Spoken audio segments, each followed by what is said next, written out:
Salut, je me présente, je suis Mathieu Troquier, je roule pour Street Motopièces et là je vais vous présenter plusieurs informations concernant les mousses. Pour l'enduro, c'est simple et très compliqué à la fois. On n'a jamais les bonnes informations, c'est pour ça que je vais essayer de vous éclaircir ça au mieux pour que vous ayez un maximum de grip.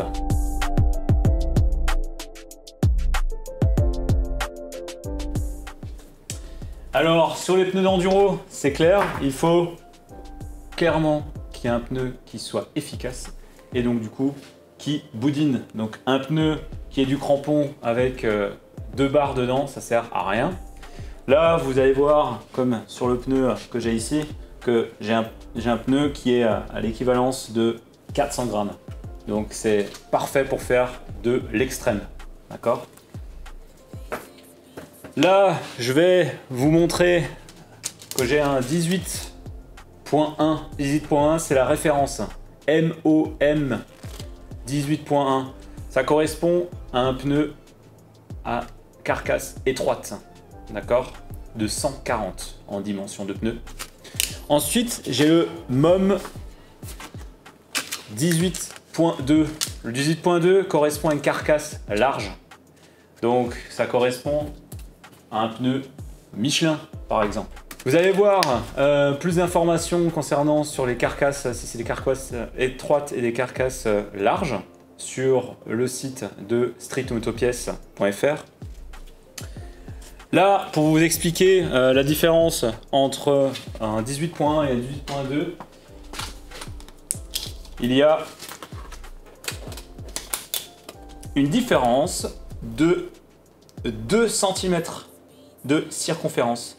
Donc là, sur le 18.1, j'avais 29 de circonférence et là, je me retrouve à 31 de circonférence.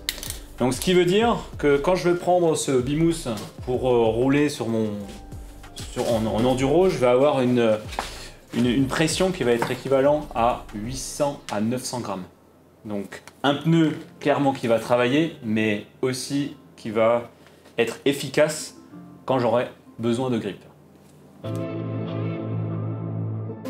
Alors pour les pneus extrêmes, on va utiliser des mousses extrêmes aussi. Donc là j'ai ma mousse classique qui est un MOM 18.2 et là je vais vous prendre en comparo un 18.2 extrême, donc EX sur la référence que vous allez retrouver sur le site et qui, vous allez voir, en comparo est beaucoup plus mou, quoi. Donc là on va avoir une texture de caoutchouc qui est beaucoup plus molle et qui va être beaucoup plus efficace en extrême.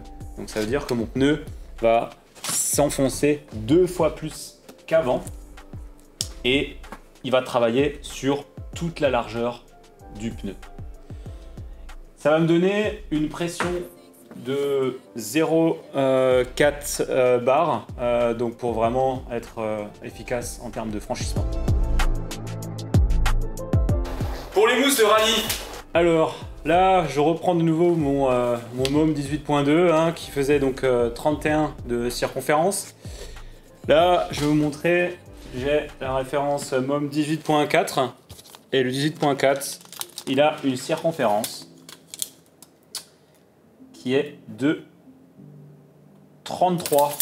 Une mousse de 33 de circonférence, ça voudrait dire qu'il remplit beaucoup mieux mon pneu en 140 et je vais avoir une pression qui va être beaucoup plus importante sur ma roue de rallye et vous verrez la différence, clairement elle est beaucoup plus dure. Donc là je peux faire du rallye, rouler à haute vitesse et rouler en toute sécurité sans crevaison. Chez Mefosport, il y a une particularité, c'est qu'il y a le modèle Groove, donc qui existe dans la gamme. Le Groove, ça va vous permettre d'avoir un pneu pas trop dur et pas trop mou. Donc là, vous voyez qu'il y a effectivement une rainure et ça permet justement pour que quand il y a un appui, l'appui soit progressif. L'avantage du Groove également, c'est qu'il y a aussi cette bande qui permet aussi de garder le silicone plus longtemps et qui permet aussi de le graisser sur une longue durée. Donc l'avantage du Groove, il est vraiment là, c'est une mousse qui est clairement beaucoup plus polyvalente.